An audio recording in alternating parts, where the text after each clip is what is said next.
आज बेसिकली हम लोग पढ़ने वाले हैं,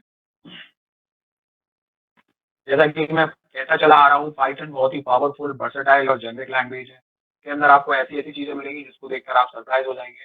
जिसको देख के आपको लगेगा कि दूसरी लैंग्वेज में जिस काम को करने के लिए आपको 10 लाइन लिखना पड़ती थी, पाइथन में हम उसी काम को 1 या 2 लाइन में कर देते हैं। और यही सब चीज़ें इस पाइथन को इतनी पॉपुलर और पावरफुल लैंग्वेज बनाती हैं। तो आज हम उन्हीं कुछ चीज़ों को समझने की कोशिश करेंगे और उसके कुछ ऐसे स्पेशल फंक्शंस देखेंगे जो आपको ये पावर देते हैं कि आप यूजिंग शॉर्ट हैंड नोटेशन बड़े से बड़े काम कैसे कर सकते हैं। तो आज के सेशन में हम ऐसे कुछ स्पेशल फंक्शन से इंट्रोड्यूस होंगे और साथ ही हम एक प्रोग्रामिकल कंसेप्ट के बारे में भी पढ़ेंगे जिसको हम बोलते हैं एक्सेप्शन हैंडलिंग, जो कि बड़ी प्रॉब्लम होती है। और जब हम रियल वर्ल्ड प्रोग्रामिंग की तरफ जाते हैं या हम जब एक्चुअल प्रोजेक्ट पे काम करते हैं, तब हमें इस तरह की चीज़ों को इम्प्लीमेंट करना बहुत ही नेसेसरी हो जाता है और बहुत ही ज़रूरी हो जाता है। एक्सेप्शन हैंडलिंग किसी भी प्रोग्राम की एक एसेंशियल की होती है। अगर आपका programmer exception handling procedures apply नहीं करता है, तो ड्यूरिंग रन टाइम अगर कोई एरर जनरेट होती है तो आपका प्रोग्राम एब्रप्टली टर्मिनेट हो जाएगा और वो आउटपुट नहीं देगा, जो कि अल्टीमेटली एक बैड यूजर एक्सपीरियंस के तौर पर बाहर निकल के आएगा। तो यहाँ पर हम आज समझेंगे कि हम कैसे एक्सेप्शन हैंडलिंग कर सकते हैं। ये बात सही है कि हम दुनिया के सारे एक्सेप्शन ना तो एक समय में समझ सकते हैं, ना ही उनको गैदर कर सकते हैं। तो आप लोगों ने देखा होगा कई बार आपके प्रोग्राम सडनली बाहर आ जाते हैं और आप कहते हो सर मेरा प्रोग्राम मैं सेव नहीं कर पाया, ऐसा नहीं कर पाया। Because we have not tested for all type of exception, but फिर भी हमारे पास कुछ नॉन एक्सेप्शंस हैं और जब हम प्रोग्राम बनाते हैं तो एटलीस्ट हम उनका टेक केयर तो कर ही सकते हैं। तो आज हम देखेंगे कि पाइथन प्रोग्राम में हम एक्सेप्शन हैंडलिंग कैसे करते हैं और साथ ही आज हम देखेंगे कि पाइथन के स्पेशल फंक्शंस क्या हैं और उनको हम कैसे यूज़ कर सकते हैं। तो इस सीरीज़ में सबसे पहला और सबसे फेवरेट फंक्शन जो मेरा है वो है लैम्ब्डा फंक्शन। इसका नाम लैम्ब्डा है और इसको हम लैम्ब्डा से ही एक्सपांड करेंगे। ये बेसिकली एक सिंगल लाइन फंक्शन की तरह काम करता है। जब आपको किसी एक आर्गुमेंट को किसी दूसरे आर्गुमेंट में कन्वर्ट करना हो, then we can use this keyword lambda और फिर हम उस आर्गुमेंट को लिखकर कॉलन के साथ वो एक्सप्रेशन लिख सकते हैं, जिस एक्सप्रेशन के थ्रू वो लैम्ब्डा उस पर्टिकुलर आर्गुमेंट को कन्वर्ट करेगा। तो सबसे पहला फंक्शन जो है इस सीरीज में वो लैम्ब्डा फंक्शन है। Let me show you that how lambda works basically. आप देखेंगे कि यहाँ पर मान के चलो कि मुझे एक फंक्शन लिखना था। मान के चलो कि मैं एक फंक्शन लिखता इस पूरे सिंटैक्स के लिए, उसका नाम मैं रखता सम। वो बेसिकली 2 आर्गुमेंट लेता ए और बी और फाइनली मैं रिटर्न कराता ए प्लस बी, सॉरी। और फिर मैं उसको कॉल करता नीचे सम और मान लो मैं उसको कॉल करता 3 plus 5।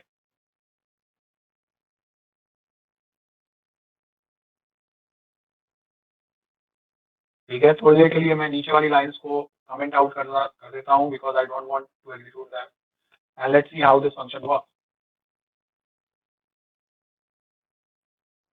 Oh sorry, not plus, I need to write it in terms of comma because these are the two separate arguments।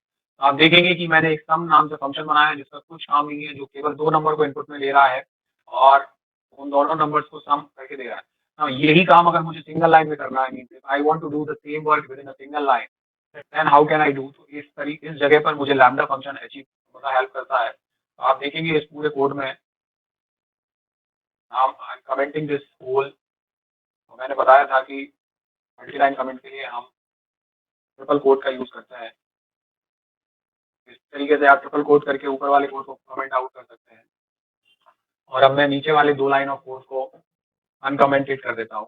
फिर यहाँ पर मैंने यूज किया है एक लैम्ब्डा फंक्शन को, that lambda can take any number of argument. Now how these argument will be executed, the expression must be written after this colon. तो ये आर्गुमेंट किस तरीके से एग्जीक्यूट होंगे उसका एक्सप्रेशन हम इस कॉलन के बाद लिखते हैं। अगर मैं यहाँ ए प्लस बी लिखूंगा तो इन आर्ग्यूमेंट्स का एडिशन हो जाएगा। अगर मैं ए इंटू बी लिखूंगा तो वो मल्टीप्लाई हो जाएंगे। माइनस लिखूंगा तो सब्ट्रैक्ट हो जाएंगे। Means accordingly you can give the definition. Even though अगर मैं यहाँ लिखूंगा तो वो पावर भी चढ़ जाएंगे एक दूसरे की। अगर मैं यहाँ 2 सिंबल लूंगा तो that is nothing but a to the power b and the value will be stored in the variable sum and this sum is basically a function. So when we pass और when we call this function we have to pass the argument. जैसे कि मैं यहाँ पे पास कर रहा हूँ 3 to the power 3 और 4 let's suppose. And let's see, we know that 3 to the power 4 is basically 81. So that's how we can play with lambda. Lambda कितने भी नंबर ऑफ आर्गुमेंट ले सकता है और कैसे भी उसको हैंडल कर सकता है। यहाँ किसी बच्चे ने लिखा है so it is like macro, you can say like it is like a macro. जैसे जैसे लैंग्वेज बढ़ी वैसे वैसे चीजों की डेफिनेशन बढ़ी। कल भी मैंने बहुत जोर दिया था कि आप लोगों को टर्मिनोलॉजी समझना चाहिए लैंग्वेज की। मैक्रोज की बात हम करते हैं सी प्रोग्रामिंग में, वही मैक्रोज इनलाइन बन जाते हैं जब हम सी प्लस प्लस प्रोग्रामिंग में आते हैं, तो इनलाइन फंक्शन के बारे में बातें करने लगते हैं। और उसी तरीके से जब हम और आगे एडवांस प्रोग्रामिंग की तरफ जाते हैं, जैसे स्क्रिप्टिंग प्रोग्रामिंग लैंग्वेजेस हैं, तो वहाँ पता चलेगा कि सम is not a variable, basically some is a object which returns a function. तो यहाँ पर मैं थोड़ा अपने जो भी हम डिस्कशन करते हुए आ रहे हैं उसको मॉडिफाई करूंगा। और तो मैं ये डिस्कशन मॉडिफाई कल करने वाला था, बट मैं अभी कर रहा हूँ क्योंकि यहाँ एक क्वेश्चन उठाया कि सर वेरिएबल क्या है। पाइथन में कुछ भी वेरिएबल नहीं होता है, पाइथन में हर चीज ऑब्जेक्ट होती है। ऑब्जेक्ट क्या होता है ये मैं कल बताऊंगा जब हम ऑब्जेक्ट ओरिएंटेड प्रोग्रामिंग कंसेप्ट के बारे में डिस्कस करेंगे। तो बेसिकली सब्जेक्ट सम जो है वो एक तरह का ऑब्जेक्ट है जो फंक्शन को एड्रेस कर रहा है, और वो फंक्शन है लैम्डा, जिसको हमने सिंगल लाइन में लिखा हुआ है। मैं कह रहा था कि धीरे धीरे चीजें बढ़ती हैं, पहले हम मैक्रोस पे बात करते थे, फिर हम इनलाइन फंक्शन की तरफ बात करें, फिर स्क्रिप्टिंग लैंग्वेज आई तो हमें वो चीजें अलग तरीके से पेश की गई। इनको आप रिलेट कर सकते हो by looking there functionality, but इनको मैक्रो कहना is not a right thing. Functionality wise ये मोर और लेस एक जैसे काम कर रहे हैं, दैट्स ओके, बट उनको उसी तरीके से यूज करना I not think so that's the right thing. और मैं इस तरीके से इन टर्मिनोलॉजीज को मिक्स नहीं करता, और मैं ये रिक्वेस्ट करूंगा कि आप लोग भी इस टर्मिनोलॉजी को मिक्स ना करें। Now, why to use lambda function? So the power of lambda function is that a lambda function can itself be used within a function, and the function returns the function itself. So basically ये एक function है, और ये एक function के अंदर भी function की तरह बात किया जा सकता है। तो अभी तक आप लोगों ने जो भी प्रोग्रामिंग लैंग्वेज देखी, लाइक सी देखी होगी, सी प्लस प्लस देखी होगी, जावा देखी होगी, उनमें जब हम आर्ग्यूमेंट पास करते हैं तो बेसिकली वो आर्ग्यूमेंट ऑब्जेक्ट होते हैं या वेरिएबल्स होते हैं, लेकिन हम function as a function argument pass नहीं करते। बट पाइथन की ब्यूटी ये है कि पाइथन हमें ये भी फैसिलिटी देती है कि हम फंक्शन के अंदर फंक्शन एज एन आर्ग्यूमेंट भी पास करें। मतलब यहाँ अगर मैं एन लिख रहा हूँ तो यहाँ पर मैं किसी एक फंक्शन को भी पास कर सकता हूँ, and down the line we will see that how we can do that. तो जैसे यहाँ मैंने एक फंक्शन डिफाइन किया, that is a multiplier, and inside that function I am writing another function which is in the form of lambda. This multiplier function is taking a number n and that actually multiply accordingly. Means अगर मैं यहाँ 2 दूंगा तो वो double हो जाएगा, 3 दूंगा तो मैं ट्रिपल हो जाएगा, 4 दूंगा तो मैं क्वाड्रपल हो जाएगा। उस हिसाब से मैं अपने वेरिएबल डिफाइन कर रहा हूँ। अगर मुझे अपनी दी हुई वैल्यू को डबल करना है तो मैं 2 पास करूंगा, ट्रिपल करना है तो मैं 3 पास करूंगा। Let's see to execute it. थोड़ा थोड़ा चल रहा है। So you can see that if I am calling this doubler 10 or tripler 10, double of 10 become 20 and triple of 10 is become 30. So that's how we can use lambda, which can actually alter the argument value by given expression. और जो expression है वो हमेशा colon के बाद आपको लिखना है। Down the line, I will show you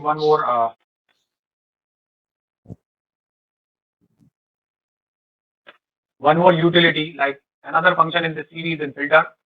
So what I am doing, I am just simply describing through this notebook, because in the PPT also we have the same functions one by one, like filter functions. You can read them. What I am doing, I am just simply explaining them through this notebook. Now, what is this filter function? So basically, जैसा कि आप इसके नाम से ही समझ रहे हैं, बिल्कुल कर सकते हैं हम lambda when we can call another function because it is written to an expression. So that expression will call a function and whatever the function will return is automatically assigned to the argument. तो ये हम बिल्कुल कर सकते हैं, lambda का expression के अंदर हम function को भी लिख सकते हैं। Okay please sir explain. तो बेटा ये देखिए, आप लैम्डा को हम किस तरीके से लिखेंगे, समझने के लिए आपको सिंटेक्स को समझना चाहिए। सबसे पहले हम लैम्डा कीवर्ड का यूज करेंगे। ध्यान रखिए ये एक सिंगल लाइन फंक्शन है, तो एक ही लाइन में आर्गुमेंट भी लिखेगा और उस आर्गुमेंट के साथ क्या किया जा रहा है वो भी लिखेगा। तो सबसे पहले हम लैम्डा कीवर्ड लिखेंगे, उसके बाद हम वो आर्गुमेंट लिखेंगे जो हम इस फंक्शन में पास करने वाले हैं। ध्यान रखिए ये वो आर्गुमेंट है जो इस सिंगल लाइन फंक्शन में पास होगा। उसके बाद हम कॉलन सिंबल का यूज करेंगे और फिर हम उस जो आर्गुमेंट के साथ करना चाह रहे हैं हम वो कर सकते हैं। जैसे कि यहाँ पर हम उस आर्गुमेंट को मल्टीप्लाई कर रहे हैं bye n। n is simple a definition which is given by this multiplier। हमने यहाँ एक ऑब्जेक्ट क्रिएट किया doubler, that object is given a reference to a multiplier function that takes the value of n equal to 2। तो जैसे ही n equal to 2 लेगा तो ये function की डेफिनेशन यहाँ पर एक क्रिएट हो जाएगी, इसमें लैम्डा a जो होगा वो a इंटू 2 के बराबर हो जाएगा। दैट्स इट, ये रिकॉर्ड हो गया। फिर हमने एक दूसरा ऑब्जेक्ट क्रिएट किया ट्रिपलर, और वो ट्रिपलर ऑब्जेक्ट मल्टीप्लायर फंक्शन से 3 वैल्यू के साथ कॉल हुआ। जैसे ही हमने यहाँ 3 वैल्यू कॉल की तो ये फिर से फंक्शन डेफिनेशन कॉल हुई सिंगल लाइन, और यहाँ एक नया फंक्शन क्रिएट हो गया lambda a colon 3 into a। Means यहाँ पर हम डबल कर रहे हैं, यहाँ पर ट्रिपल कर रहे हैं। जब भी हम इस लैम्डा को कॉल करते हैं तो हम आर्गुमेंट के साथ कॉल करेंगे। तो जब हम डबलर को कॉल करेंगे तो जैसे हमने 10 दिया, ट्रिपलर को कॉल किया तो हमने यहाँ 10 दिया। जब हम डबलर को कॉल कर रहे हैं तो ये whatever the argument you are giving it in doubles it, और ट्रिपलर को कॉल करेंगे तो उसको ट्रिपल कर देगा। जैसा कि आप देख पा रहे हैं कि 10 का डबल 20 होगा और 10 का ट्रिपल जो होगा वो 30 होगा। सर ए की वैल्यू 10 कैसे पास हुई? This doubler is basically become the object of this lambda, और इस लैम्डा का आर्गुमेंट ए है, इसलिए ए की वैल्यू 10 पास हुई। यहाँ पर हम ट्रिपलर को, आप क्या कीजिए, ये जो डबलर लिखा हुआ है ना, इसकी जगह पर आप सीधा ये लाइन उठा कर रख दीजिए, बिकॉज ये फंक्शन क्या रिटर्न कर रहा है, ये उठाई मैंने और इस लाइन को रिप्लेस कर दिया, और अभी मैंने इसको कॉल किया था 2 से, एन को रिप्लेस कर दिया 2 से। ऐसे ही मैंने ट्रिपलर के लिए किया, और यहाँ मैंने इसको 3 से रिप्लेस कर दिया। तो tripler is become lambda A colon A into 2, sorry, doubler is become lambda A colon A into 2 and tripler is become lambda A colon A into 3। Because जैसे ही हम फंक्शन डेफिनेशन कॉल कर रहे थे, तो ये रिटर्न स्टेटमेंट यहाँ put हो जाएगा by using an appropriate value of n. ये स्टेटमेंट तैयार हो गए। अब जैसे ही आप इस डेवलप को कॉल करेंगे और आप यहाँ 10 देंगे, that means we are passing the value of a which is the argument of this lambda, and you will get a result like 20 and 30. That's simple. What is the use? The use is to make your code simple, small and beautiful. इसी चीज को करने के लिए मैंने आपको ऊपर समझाया था कि हम इस काम को इस तरीके से लिखते हैं, फंक्शन उसी, और हमको कितनी लाइन लग रही थी, 2 लाइन लग रही थी। पहले हम फंक्शन लिख रहे थे, फिर हम डेफिनेशन लिख रहे थे। और ये केवल लिखने का मतलब नहीं है कि यहाँ 2 लाइन लग रही है, इस फंक्शन के लिए सेपरेट मेमोरी एलोकेट होगी, एग्जीक्यूशन टाइम में जाएगा, स्टैक एलोकेशन होंगे, ये सारे प्रोसेस जो बैकग्राउंड में होते हैं वो लगते ही लगते हैं। इन सारी चीजों को सिंप्लीफाई करने के लिए हम 1 लाइन फंक्शन की तरफ जाते हैं, जो कि कोड में ओवरहेड की तरह नहीं आते। saying best feature of Python that we can also return the function, बिल्कुल this is also one of the best feature of Python। आप देख पा रहे हैं कि हम फंक्शन को रिटर्न कर रहे हैं यहाँ से। अभी तक मैंने बोला कि आपने जो लैंग्वेजेस पढ़ी उसमें हम आर्गुमेंट के नाम पे केवल वेरिएबल्स ही देते थे।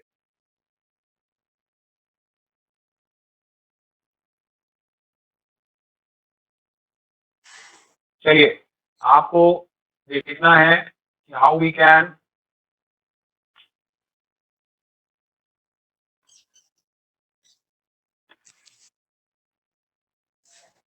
कॉम्प्लेक्स एक्सप्रेशन जाएगा। Now we move to the next, that is what we call filter. So the filter method is given sequence with the help of function that test each element. जैसा कि आप नाम से समझ पा रहे होंगे, ये फंक्शन बेसिकली आपके दिए हुए एक्सप्रेशंस को फिल्टर करता है by applying another function over them. इसका एक सिंपल सा एग्जांपल हमने नीचे दिया हुआ है। कल हमने एक प्रोग्राम बनाया था, सॉरी परसों हमने एक प्रोग्राम बनाया था, जहां हम किसी स्ट्रिंग्स में नंबर ऑफ कैरेक्टर्स की फ्रीक्वेंसी काउंट कर रहे थे कि कोई भी कैरेक्टर कितनी बार आया है। दूसरा, यहाँ हम एक दूसरा प्रोग्राम बना रहे हैं जहां पर हम ये देखेंगे कि किसी भी स्ट्रिंग में वाउल्स कितनी बार आए। हम जानते हैं वाउल्स कौन कौन से होते हैं, ए ई आई ओ यू। तो वाउल्स कितनी बार आए हैं हम ये चेक करने के लिए एक फंक्शन डिफाइन कर रहे हैं जिसका नाम है func that will take a string as an input. हमने यहाँ पर एक लिस्ट बनाई है जिसका नाम है वाउल्स, और उसके अंदर हमने उन वाउल्स कैरेक्टर्स को रखा हुआ है। अगर कैरेक्टर वाउल्स में है, जो भी कैरेक्टर हम यहाँ इनपुट में दे रहे हैं, अगर वो वाउल्स में है तो ये ट्रू रिटर्न करेगा, और अगर नहीं है तो ये फॉल्स रिटर्न करेगा। This is the definition of one function that only tells whether the character is a vowel or not. तो ये फंक्शन सिंपल ये बताएगा कि आपका जो कैरेक्टर सिंबल है वो वाउल है या नहीं है। इस चीज को यूज करके हम ये चेक करने की कोशिश करेंगे कि हमारे स्ट्रिंग में जितने वाउल्स हैं वो कितनी कितनी बार आए, मतलब हर वाउल्स की फ्रीक्वेंसी कितनी है। तो सबसे पहले हम एक स्ट्रिंग वेरिएबल लेते हैं जिसके अंदर हम स्ट्रिंग इनपुट कराएंगे यूजर से। फिर यहाँ पर मैंने एक फिल्टर्ड फंक्शन बनाया है जो कि प्री डिफाइंड फिल्टर फंक्शन के थ्रू एक्सेस किया जा रहा है। आप देखेंगे इस फिल्टर फंक्शन के अंदर मैं एक आर्गुमेंट पास कर रहा हूँ func. This is basically a function and this is the power of these special functions that can take function as an argument also. मतलब हम फंक्शन के अंदर एक फंक्शन को एज ए आर्गुमेंट पास कर रहे हैं। दूसरा आर्गुमेंट है वो स्ट्रिंग, जिसपे हमें टेस्ट कराना है कि वो स्ट्रिंग में नंबर ऑफ वाउल्स कितनी बार आए हैं। काउंट करने के लिए हम वही लॉजिक पे जाते हैं कि पहले हम एक एम्प्टी डिक्शनरी बनाते हैं, फिर हम हर एक कैरेक्टर के लिए ये फिल्टर कॉल करते हैं।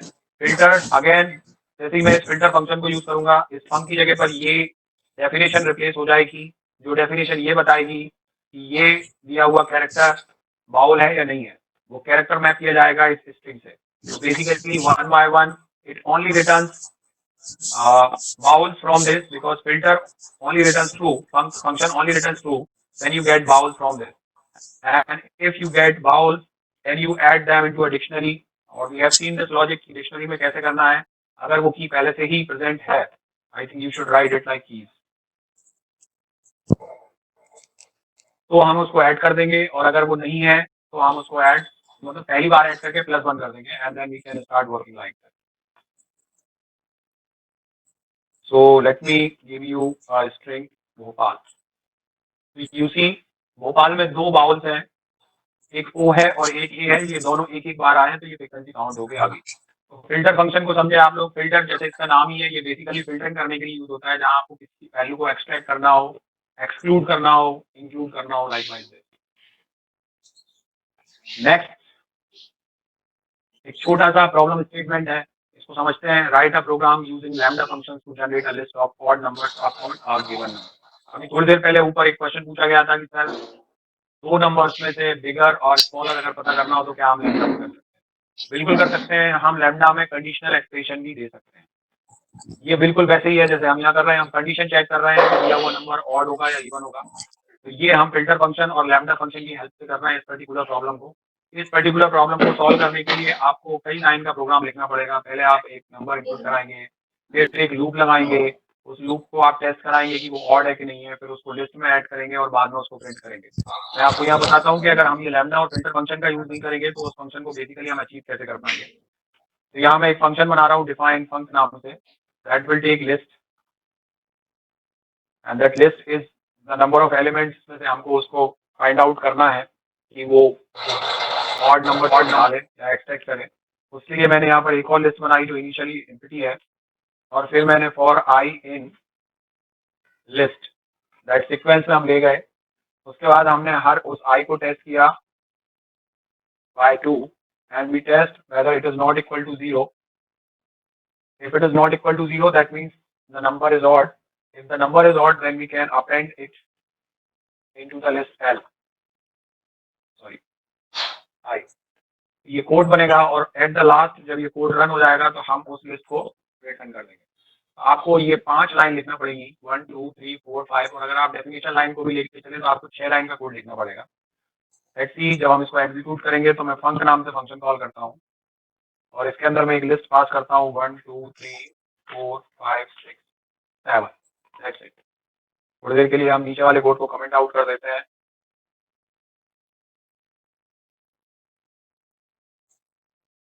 और देखते हैं इसको एग्जीक्यूट करके. Oh sorry, I am not printed it.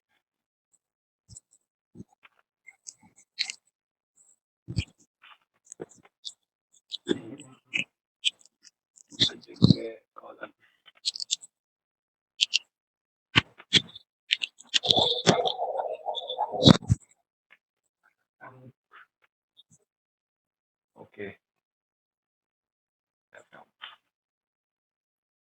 आप देखेंगे यहाँ से ऑड नंबर एक्सट्रैक्ट होके आ गए आपके पास, दैट इज 1 3 5 7. नीचे का नहीं देखें, डिफरेंट थिंग. ओके, तो इस पर्टिकुलर प्रॉब्लम को समझाने के लिए जहाँ पर आपको दी हुई लिस्ट में से केवल ऑड नंबर एक्सट्रैक्ट करने के आपको इतना बड़ा फंक्शन लिखना पड़ेगा and then you will call this function. Now the same work can be done by using these special functions, what you call lambda and filter.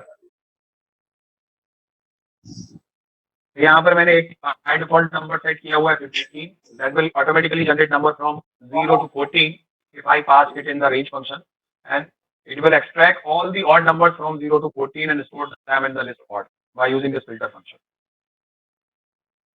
So you see here, the whole work can be done with this single line. This is the line which can do this whole work. So this is the beauty. What is the use to append? Append is the function of a list. जब भी हमें एक element को list में add करना होता है तो हम append का यूज करते हैं. These are like the issues related with notebook, because ये notebook जो होती है वो HTML text को एक्सेप्ट करती है. ओके, जब आप दूसरे एडिटर पे काम करेंगे तो आप अलग तरह से बिहेवियर पाएंगे. फिल्टर एक अनदर फंक्शन है जो एक फंक्शन को एज एन आर्गुमेंट ले सकता है और उस फंक्शन का जो भी आउटपुट होगा उसके हिसाब से आउटपुट देगा.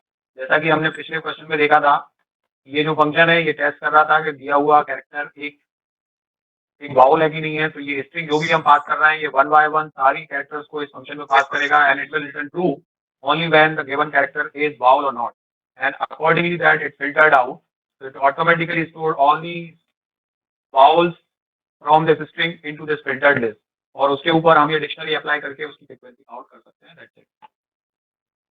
सर यूजर्स के बीच में लिस्ट इंपोर्ट करा सकते हैं, बिल्कुल करा सकते हैं, क्यों नहीं करा सकते बेटा, यूजर से भी करा सकते हैं. We know that. ओके,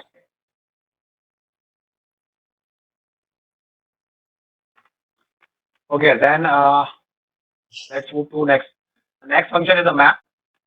तो फिर मैं कहूंगा जैसे कि इसके नाम से समझ में आ रहा है, map function is used to apply given function over a sequence of return a result. The difference between filter and map is, filter जो होता है वो जो आर्गुमेंट है वो फंक्शन पे अप्लाई करके उससे एक्सट्रैक्ट की हुई वैल्यूज को निकाल के लाता है, और मैप फंक्शन जो होता है वो फंक्शन को अप्लाई करेगा आर्गुमेंट के ऊपर। जैसा कि यहाँ हम देख पा रहे हैं कि हमारे पास वही नंबर्स है 1 2 3 और हमें उसका स्क्वायर कैलकुलेट करना है। That's it. हमने एक फंक्शन डिफाइन किया लैम्डा, इस फंक्शन भी ऑल नो नाउ, अब हम समझ गए लैम्डा एक फंक्शन होता है, और हमने इसको अप्लाई किया। यहाँ लैम्डा डेफिनेशन केवल इतनी है कि जो नंबर है उसको उसी से मल्टीप्लाई कर दो, so that will give you the square of that number. And now the second argument can be anything. यहाँ पर हमने उसको टपल दे रखा है, ये लिस्ट हो सकती है, ये कुछ भी हो सकती है। इसके बेसिस पे ये एक रिजल्ट जनरेट करेगा हर एक नंबर के लिए उसका स्क्वायर जनरेट करते हुए, जिसको हम लिस्ट के फॉर्म में यहाँ प्रिंट कर रहे हैं। So this is very much similar to, as the working functionality is concerned, very much similar to the filter. The only is the perception in which we see these two functions, filter and map. Next is the execution. Execution function execute the argument given in the Python code. तो ये बिल्कुल आप जो command cell पे काम कर रहे हैं उसी तरीके से कमांड सेल पे आप कोई भी एक्सप्रेशन लिखते हैं वो ऑटोमेटिकली एग्जीक्यूट हो जाता है। आपको अगर एक कमांड प्रॉम्प्ट का एनवायरनमेंट फील करना हो, एक वर्चुअल एनवायरनमेंट फील करना हो, तो हम इस एग्जीक्यूट फंक्शन का यूज करते हैं। इसके अंदर हम जो भी कोड लिखेंगे, जो भी फंक्शन लिखेंगे, जो भी एक्सप्रेशन लिखेंगे, ये उसको एग्जीक्यूट कर देगा। जैसे मैंने एक वेरिएबल बनाया जिसकी स्ट्रिंग थी प्रिंट हैप्पी लर्निंग। ध्यान रखना ये स्ट्रिंग है क्योंकि इसको हमने डबल कोट में इंसर्ट कर रखा है। बेसिकली ये एक एक्सप्रेशन है पाइथन का, बट इसको हमने एज अ स्ट्रिंग किसी एक वेरिएबल में स्टोर करा रखा है। एंड आफ्टर दैट हमने एग्जीक्यूट फंक्शन कॉल करके उस वेरिएबल को एग्जीक्यूट किया। Then you see this statement get executed and happy learning is printed out on your screen. So that's the beauty of execute statement or execute function that will basically give you the power to feel the command prompt environment जहाँ हम इसको apply कर सकते हैं। Map function is very much similar to the filter। मैं repeat कर रहा हूँ map function, कुछ बच्चों ने पूछा है कि सर map function को repeat कर दें। जैसे हमने फिल्टर फंक्शन में देखा था कि पहला आर्गुमेंट फंक्शन होता है, दूसरा आर्गुमेंट कुछ भी ऑब्जेक्ट हो सकता है, वैसे ही यहाँ भी पहला आर्गुमेंट फंक्शन है, ये लैम्डा फंक्शन हम इसमें पास कर रहे हैं। यहाँ पर हम वो वाला फंक्शन भी दे सकते थे जो ऊपर हमने डिफाइन किया है, बट फॉर द वर्सेटिलिटी हम अलग अलग तरीके से प्रोग्राम लिख रहे हैं ताकि आप ज्यादा से ज्यादा समझ पाएं चीजों को। ये एक फंक्शन है, एक वन लाइन फंक्शन है जो दिए हुए नंबर को स्क्वायर में कन्वर्ट कर रहा है, ये आप समझ पा रहे होंगे इस लैम्डा एक्सप्रेशन से। दूसरा सेकंड है object. Now this object can be a list, that can be a tuple, that can be a dictionary. अगर ये डिक्शनरी होगी तो अकॉर्डिंगली हमें लैम्डा एक्सप्रेशन को लिखना पड़ेगा बिकॉज दैट कम्स विद की वैल्यू पेयर। ये फंक्शन अप्लाई होगा इस नंबर्स के ऊपर, मतलब इस ऑब्जेक्ट को वो इस फंक्शन डेफिनेशन के हिसाब से मैप करेगा। That's it, this is what we call a map. So basically every number present in this number tuple is converted into the square of that number. That's what the result will take. Once this result will store these value by using this list, we can convert it into the list format and printing that out. तो जैसे हमने filter function में देखा कि function एक function को input ले रहा है एज ए आर्गुमेंट और एक ऑब्जेक्ट को एज ए आर्गुमेंट ले रहा है, और वो जो आर्गुमेंट है वो अप्लाई हो रहा है फंक्शन के ऊपर अकॉर्डिंगली। ऐसे ही मैप में भी हम एक फंक्शन को इनपुट में दे रहे हैं और एक ऑब्जेक्ट को इनपुट में दे रहे हैं, और वो ऑब्जेक्ट की जो वैल्यूज है उस फंक्शन पर मैप की जाएगी according to the definition of function that you give.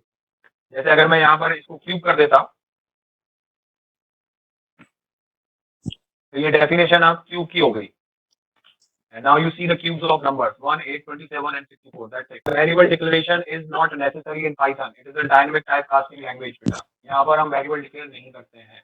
Okay, सो यहाँ पर प्रिंट क्यों प्रिंट नहीं हुआ? प्रिंट नहीं हुआ मीन ये जो स्ट्रिंग है एक्चुअली ये वेरिएबल जब इसको हम ले रहे हैं तो ये वेरिएबल एक स्ट्रिंग वेरिएबल को ले रहा है, लेकिन जब ये स्ट्रिंग वेरिएबल को हम देखेंगे तो वैल्यू तो यही कहलाएगी भाई।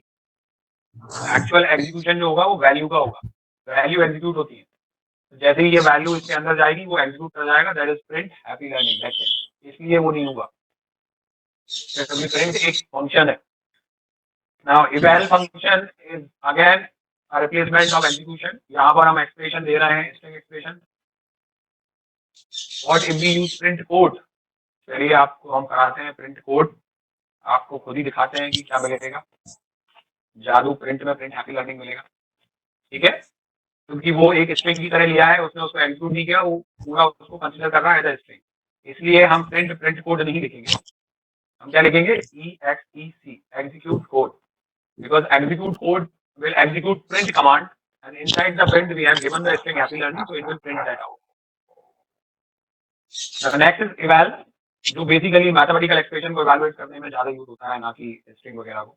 तो यहाँ एक कोई मैथमेटिकल एक्सप्रेशन दें आप और उसको इवैल्यूएट करा लें, और सिंपल आप eval फंक्शन के अंदर वो एक्सप्रेशन जैसी सब्स्टिट्यूट करेंगे तो वो एक्सप्रेशन इवैल्यूएट हो जाएगा। फॉर एग्जांपल अगर मैं इस सेल को रन करता हूँ और मैं यहाँ एक मैथमेटिकल एक्सप्रेशन देता हूँ 21 मल्टीप्लाई बाई 2, तो जैसे ही मैं ये 21 मल्टीप्लाई बाई 2 इनपुट में दूंगा तो वो एक्सप्रेशन में एज अ स्ट्रिंग स्टोर हो जाएगी, जो कि पहले आप देखेंगे कि हम यहाँ प्रिंट कर पा रहे हैं उस स्ट्रिंग को, और बाद में जैसे ही मैं उसको eval फंक्शन के अंदर पास करूंगा तो वो एग्जीक्यूट हो जाएगी। And we know that 21 cross 2 is actually equal to 42. So basically this print function automatically executes the expression and you will get the answer in terms of 42. Okay, so eval and execution more or less similar, जैसे कि filter और map similar है, but इनको आप देखें, इनको आप जितना एक्सप्लोर करेंगे उतना आसान होगा।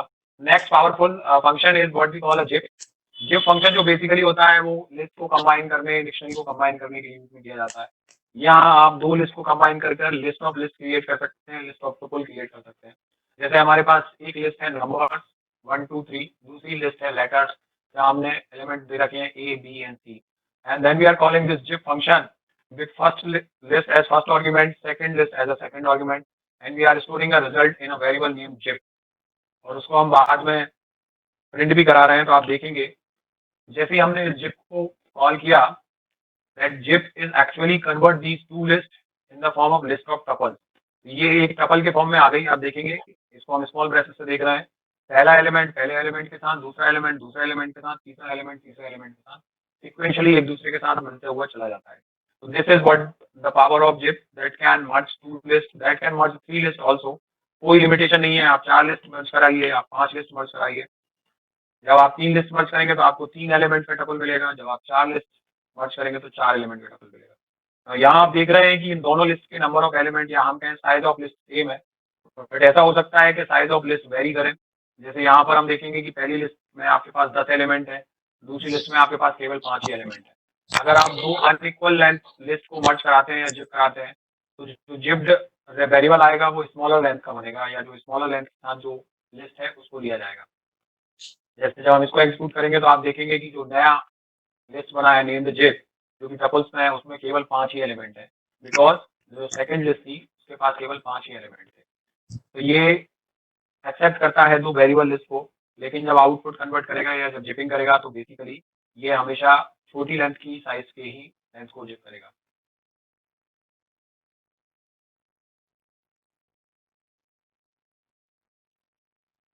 हाँ, यहाँ पर एक क्वेश्चन है, जिप में सिंगल एलिमेंट को ट्रेवर्स कैसे करेंगे?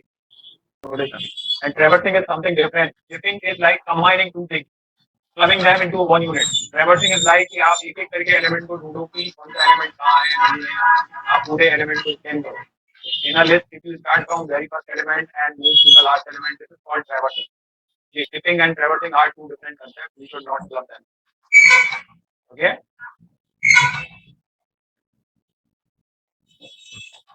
Yeah. दूसरे क्वेश्चन उठ रहे हैं, can zip also combine dictionary that or it can only for the list? See, actually when we say zip, so we need one list. List क्या कहेंगे? Sequence of item one at another sequence of item another side, and then we start zipping them. Now we can do that if we can convert them, like make them comparable with one against each other, जहाँ पर आप उनको iterate कर सकते हो। जो भी चीजें iterable हैं वो सब zip की जा सकती है। जैसे डिक्शनरी में हमने देखा कि हम आइटम्स को इटरेट कर सकते हैं, हम कीज को इटरेट कर सकते हैं, हम वैल्यूज को इटरेट कर सकते हैं by calling the value function, by calling the items function, by calling the key function. तो वो आसानी से जिप की जा सकती है, बट वहां पर आपको डिक्स अकेला नाम लिख के काम नहीं चलेगा, आपको वहां उसके एट्रीब्यूट को कॉल करना पड़ेगा। सेट इटरेबल होते हैं तो हम सेट को भी कर सकते हैं। तो बेसिकली जो भी इटरेबल मींस जो सीक्वेंशियल पैरामीटर्स हैं, सीक्वेंशियल डेटा स्ट्रक्चर्स हैं, वो जिप किए जा सकते हैं। Okay, I guess this is too much for today. I'm ending this session. Are we good?